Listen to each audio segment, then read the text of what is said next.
Hi, my name is Samara Norton. I'm in the Creative Writing Bachelor's Program. On July 24th, I interviewed editor and author Brandon Andrews. He's been in the publishing field for over 10 years and has dedicated each day to his work. Although the interview was taken through instant messaging, I'll be reading out Mr. Andrews' detailed answers in a short paragraph. His answers will still be shown. Randall J. Andrews started writing early in life, composing his first story, a 5,000-word short fiction, in the third grade. From there, he maintained a journal about his exploits through his teenage years living in the Pacific Northwest, substituting that with a steady diet of fiction at the age of 25. After an extensive college career, which took him through the 80s and half of the 90s, he left for California to pursue a writing career. With over 15 years working for studios doing editing, copywriting, script vision, DVD covers, and advertising, he decided it was time to do something with his own writing, which will consist of 800 short stories, 24 full-length manuscripts, and several novellas.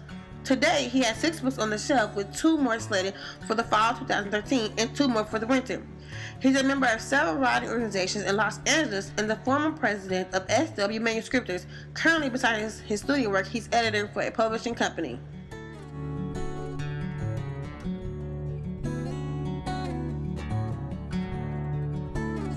As an editor, what kind of pieces do you mainly work on, and do you write your own? Andrew works on 2 main genres: contemporary drama, both nonfiction and fiction, and personal journey essays. He also does work for a studio, editing copies of all types, from the Fall Companion, DVD covers, and even to Disney DVD collections.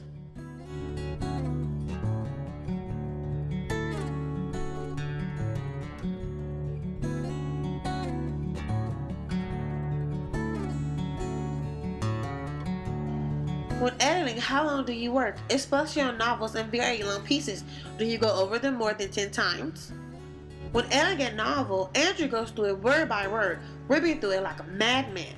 Once finished with the line editing, he goes back and reconstructs the issues created by the edit. Not only does he work on one manuscript, but up to 7 or 8, including his own, up to 10,000 to 20,000 words a day. He spends up to 12 to 14 hours working and covering up to 60,000 words a day.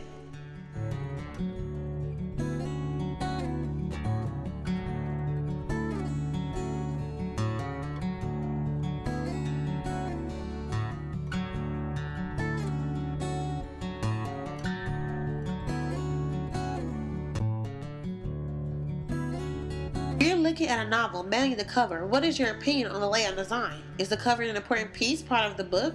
If so, why? The cover is an important piece, part of the book. According to Andrews, the author is responsible for designing it. He has a unique qualified team, members including 2 art directors from the television show Family Guy and a premier tattoo artist in California to do the designs. Photos are considered novice work.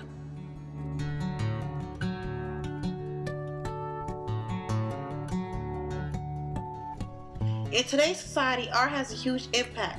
What do you see as the role of the visual arts as a writer and editor? Although visual arts has a place and even play as a big eye-catcher for the reader in essay books, it doesn't quite fit well in novels. Here's an example, a piece of Andrew's published work including a visual art to go along with it.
rise of new communications and media technologies, imagery is almost instantly available.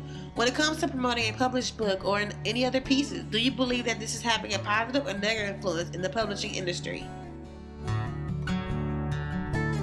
Negative, he says.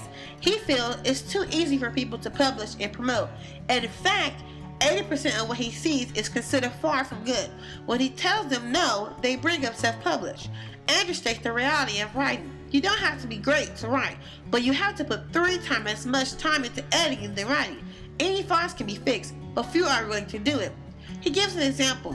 One of my novels, which is over 100,000 words, was written in 29 days. It took 3.5 months to edit.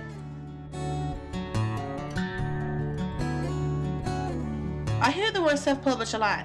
Does it affect your business? Self-publish are writers who do publish independently without the help of an editor or a middleman. Although many writers self-publish, it doesn't affect Andrew or his business at all. It's all about good products. He admits that it even gives him a chance to potential writers.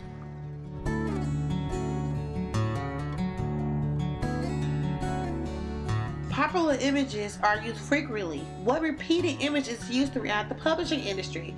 If there aren't any, what are your beliefs and why not?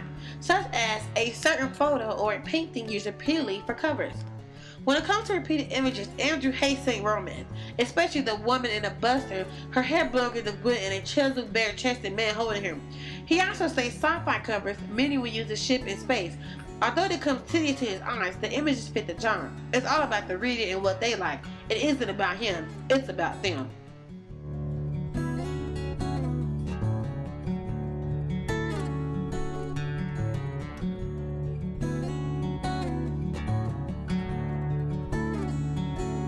Many adore visual art. Do you have any favorite visual artists? What do you like about them, and what is your favorite style of visual art? Andrew says Andrew Adams' nature photos are great. Unless he's doing a travel book and needed them for a cover, he wouldn't use them.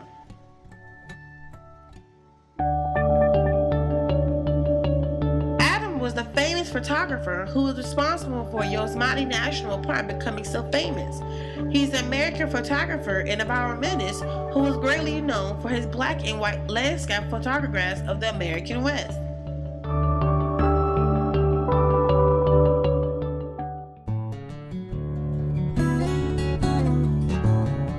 Your knowledge of famous artwork influence your creative process? Does it paint a vivid scene for you? Andrew is a mood writer and prefers music to art because music can be changed with the mood of a person. He enjoys programming, movies, TVs, and radio shows. They also stimulate his process and are very influential for him.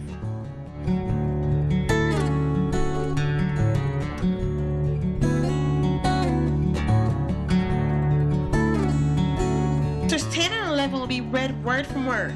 The questions are answered strictly from passion and should be read as so.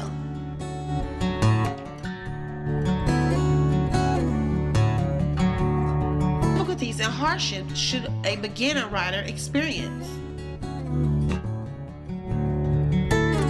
The biggest hardship is the realization that writing isn't a get-rich industry, and if you're lucky enough to make a living at it, you are working yourself in some other profession while you work your way up the ranks. It is also a daily grind, and taking days off is not permitted. Writing is mostly an avocation for most. Their vocation is what put food on the table.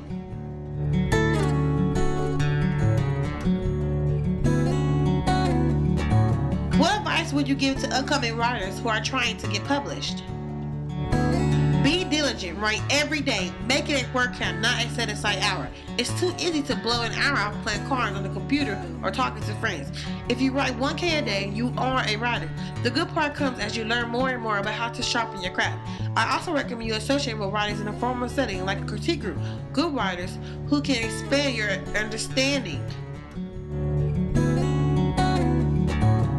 When you read for style. Understand what they are doing. Use good authors like a textbook. Develop lizard skin. Not everyone will be nice to you, and sometimes they are right in what they are saying, even if they aren't being considerate of your feelings. Explore your own feelings. Realize those feelings are universal.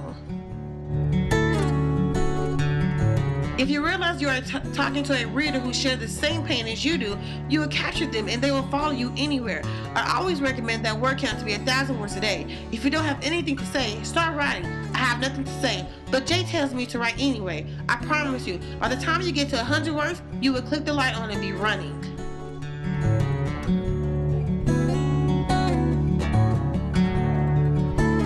I also recommend that writers understand the 3-act step up. It will make your writing less stressful and you won't put down your work halfway through because you're lost. The second act is where everyone who fails.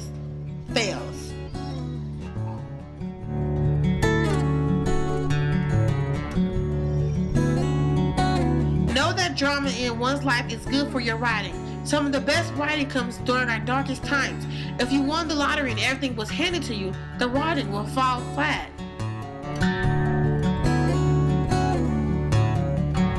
Explore what death, getting older, having children, loss of work, breaking up bones, or any other tribulation does to you. It is truly powerful.